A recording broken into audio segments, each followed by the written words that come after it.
Hello viewers, welcome to మన channel అండి. ఈరోజు మనం కనుమ పండుగ యొక్క ఫెస్టివల్ ఏమిటో చూద్దాం.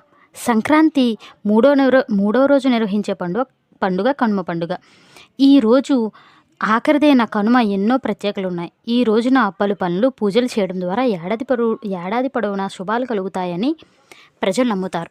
సకల దేవతా స్వరూపమైన గోమాత అనుగ్రహం, ధర్మానికి ప్రతిరూపమైన వృషభం అనుగ్రహం భక్తులకు కనుమవేళ పొందాలని కోరుకుంటారు. కనుమ పండుగను కనుమ పులువు అని కూడా పిలుస్తారు. కనుమ అంటే పశువులు, పులువు అంటే గడ్డి, పశువులకు అందించే దినం కాబట్టి ఈ రోజున కనుమ పులువు అని పిలుస్తారు. అదే కాలక్రమేణా కనుమ రోజుగా మారింది. వ్యవసాయానికి ఆధారం పశువులే కాబట్టి ఆ రోజు పశువుల్ని పూజిస్తారు. సకల దేవతా స్వరూపమైన గోమాతకు ఆహారం తినిపించడం, నమస్కరించడం, గోవు తోకకు ప్రణమిల్లి ఆశీర్వించడం తీసుకుంటారు. ఓం సురభ్యే నమః అనే మంత్రాన్ని చదువుతూ గోమాత చుట్టూ ప్రదక్షిణలు చేస్తారు. అసలు కనుమ రోజు ప్రయాణాలు చేయకూడదంటారు. దాని విశిష్టత ఎంతో తేలాలనుకుంటే మన లాంగ్ వీడియోలో ఉంటుంది. ఖచ్చితంగా వెళ్ళి చూడండి. Bye everyone.